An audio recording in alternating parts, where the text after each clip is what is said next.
ನಮಸ್ಕಾರ ವೀಕ್ಷಕರೇ, ಪಿಟಿವಿ ನ್ಯೂಸ್ ಕನ್ನಡಕ್ಕೆ ಸ್ವಾಗತ. ನಾನು ಚಂದ್ರಿಕಾ. ಬೆಂಗಳೂರು ಕಾಡುಗೋಡಿ ವ್ಯಾಪ್ತಿಯಲ್ಲಿ ನಡೆದ 5 ವರ್ಷದ ಬಾಲಕಿ ವೆನಿಲಾ ಕೊಲೆ ಪ್ರಕರಣಕ್ಕೆ ಸಂಬಂಧಿಸಿದಂತೆ ಮಹತ್ವದ ಬೆಳವಣಿಗೆಯೊಂದು ಆಗಿದೆ. ಪ್ರಕರಣದಲ್ಲಿ ಬಂಧನಕ್ಕೊಳಗಾಗಿದ್ದ ಬಾಲಕಿಯ ತಾಯಿ ಪ್ರಿಯಾಂಕಗೆ ಬೆಂಗಳೂರು ಜಿಲ್ಲಾ ಸತ್ರ ನ್ಯಾಯಾಲಯ ಜಾಮೀನು ಮಂಜೂರು ಮಾಡಿದೆ. ಪ್ರಕರಣದ ತನಿಖೆ ಇನ್ನೂ ಮುಂದುವರೆದಿರುವ ನಡುವೆ ಪ್ರಿಯಾಂಕ ಪರ ವಕೀಲರು ನ್ಯಾಯಾಲಯದಲ್ಲಿ ಮಂಡಿಸಿದ ವಾದದ ಆಧಾರದ ಮೇಲೆ ಜಾಮೀನನ್ನು ನೀಡಲಾಗಿದೆ.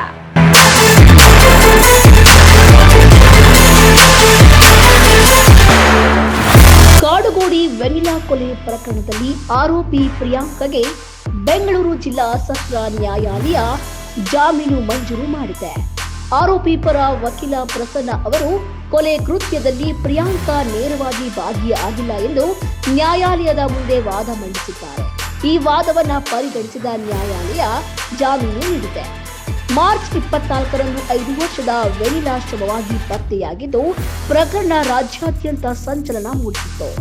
ತನಿಖೆ ನಡೆಸಿದ ಪೊಲೀಸರು ಮಗುವಿನ ತಾಯಿ ಪ್ರಿಯಾಂಕಾ ಹಾಗೂ ಆಕೆಯ ಪ್ರಿಯಕರ ಮೋಹನ್ ಅವರನ್ನ ಬಂಧಿಸಿದ್ರು. ಜೂನ್ 11ರಂದು ಪ್ರಿಯಾಂಕಳನ್ನು ಬಂಧಿಸಿ ವಿಚಾರಣೆ ನಡೆಸಿದ ಬಳಿಕ ನ್ಯಾಯಾಂಗ ಬಂಧನಕ್ಕೆ ಒಪ್ಪಿಸಲಾಗಿತ್ತು. ತನಿಖೆ ಪ್ರಕಾರ 2007ರಲ್ಲಿ ಪ್ರಿಯಾಂಕಾ ಮತ್ತು ಪ್ರವೀಣ್ ವಿವಾಹವಾಗಿದ್ದು ದಂಪತಿಗೆ 2 ಹೆಣ್ಣು ಮಕ್ಕಳಿದ್ರು. ಕೆಲ ವರ್ಷಗಳ ಹಿಂದೆ ಪ್ರಿಯಾಂಕಳಿಗೆ ಕಾಲೇಜು ಸ್ನೇಹಿತ ಮೋಹನ್ ಸಂಪರ್ಕಕ್ಕೆ ಬಂದಿದ್ದು ಬಳಿಕ ಇಬ್ಬರ ನಡುವೆ ಅಕ್ರಮ ಸಂಬಂಧ ಬೆಳೆದಿತ್ತು.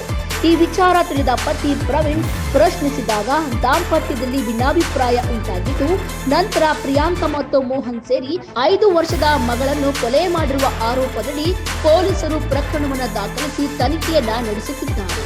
ವರದಿಗಾರರು ಪರಿಸರ ಮಂಜುನಾಥ್, ಪಿಟಿವಿ ನ್ಯೂಸ್ ಕನ್ನಡ, ಬೆಂಗಳೂರು.